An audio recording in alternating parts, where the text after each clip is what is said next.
Hello students, in today's session we'll try to learn the following concepts: electric energy, electric current and electric circuit. Now let's begin with electric energy. Let us all first try to understand the meaning of energy. Energy would be the capability to do work, or when some work is done, energy would be transferred from one body to other body. Talking about two basic forms of energy, we have one kinetic and the other potential. If you were to define kinetic and potential, kinetic energy would be the energy possessed by the body by virtue of its motion.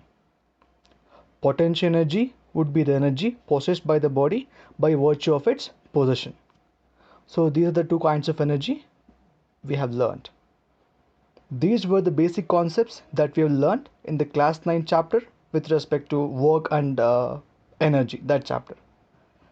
Being specific with the chapter, this chapter I mean class 10 chapter 12 electricity, let us try to understand why electric energy or electricity much more useful than any other forms of energy we know. Beginning with the first point, as compared to other forms of energy, electricity has the following important advantages. One would be it is the most convenient source of energy. It can be readily transmitted over large distances with relatively smaller loss in energy. Third, it can be easily converted into other forms of energy like heat, light, sound, motion, etc. So I repeat those points. One, it is more convenient to use this form of energy, and also it is very easily transmittable or being transported from one place to other place. The third point is the conversion rate or the method of conversion would be very easy with respect to electric form of energy. Okay, this was the introduction of energy and electric energy. Before moving on to the concept of electric current, let us try to learn regarding charges. To understand this concept of charges, I'd like to refer the chapter Atoms and Molecules and Structure of Atom from class 9. In these chapters, we've learned regarding atoms and molecules, various theories of atoms, and what does atom exactly contain. We also learned that atoms consist of central nucleus, that is the atomic nucleus, and the electrons are revolving around that nucleus in their specialized orbits. So this is a part of atomic theory. Relative to this chapter, for time being, please remember whenever I say a charge, it can be a positive charge or a negative charge. So whenever it is a negative charge, I mean they are electrons. With respect to kinds of charges, we have two. One is positive and one is negative charge. And electrons carrying negative charges are the ones which can move and generate electricity. So more insight into this concept of electricity and charges will be dealt in class 12. But as of now, let's try to understand this point that we have two kinds of charges. One is positive and one is negative, which is responsible for generation of electricity. Summing up till whatever we have studied till now, we have discussed what is energy and more regarding electric energy and something regarding charges. And of course, we have two kinds of charges, positive and negative. We are more concerned with negative charges, which are electrons, which can move. That's what the property. Okay, so the property of electrons is they can move and they can generate electricity. That's what we'll be understanding in the further concepts. Okay, moving on, let us now denote the charge as the letter capital Q, and let us denote electric current as capital I. Now it's time to define electric current. So if you look at the definition of electric current can be defined as the ratio of charge upon time, that is I is equals to Q by T, as you can see on the screen.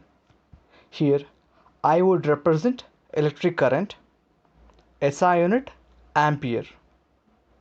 Q would represent charge, SI unit coulomb. T would represent time, and SI units seconds. So whenever you learn a formula in physics or with respect to science, please remember you have to always go with the SI units only. Even while solving numericals, when you get the answer, please mention the SI units. Do not forget this point. So we can also define electric current as follows. Electric current can also be defined as the flow of electric charges across the cross section of a conductor, which constitutes an electric current. For instance, a stream of electrons moving through a conducting wire constitutes an electric current. I've already mentioned that we have two kinds of charges, positive and negative. When the negative charges, I mean the electrons, when they move, they constitute something called as electric current.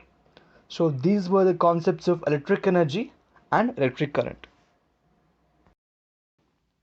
Now let us try to 1 ampere.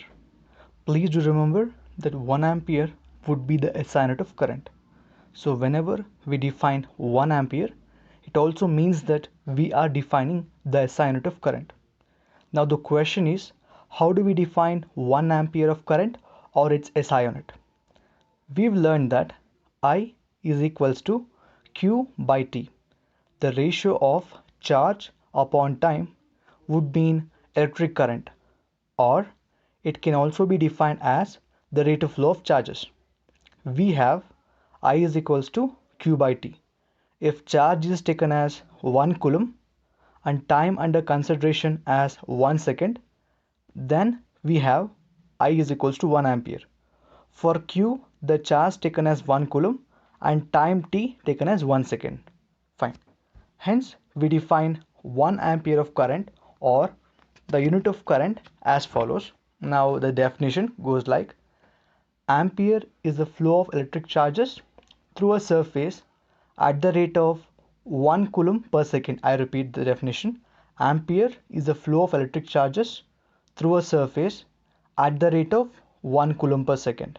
That is, if 1 coulomb of electric charge flows through any cross section of a wire for 1 second, then it would be equal to 1 ampere. And that's how we define 1 ampere of current. Now, let's try to learn about conductors and insulators, and we'll also try to categorize some examples under conductors and insulators. Most of the materials can be broadly classified into two categories. One is conductors and the other is insulators. Now, let's begin with conductors. Conductors are the substances through which electric charges can flow easily. For example, the electrons of the outermost shells of metallic atoms are loosely bound to the nucleus. These electrons are quite free to move, so metals have high electrical conductivity. Whereas insulators are the substances through which electric charges cannot move freely. In insulators, the electrons are tightly bound to the nucleus and cannot move away from it. As the electric charges cannot move freely in insulators, so they are poor conductors of electricity. So from this we conclude that conductors will allow the charges to move through them, so they are good conductors, whereas insulators, they are poor conductors of electricity.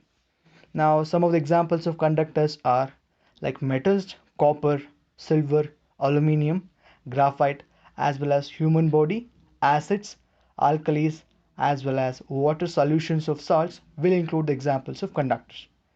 If we were to look at some examples of insulators, it includes diamond, rubber, glass, wood, plastic, and distilled water.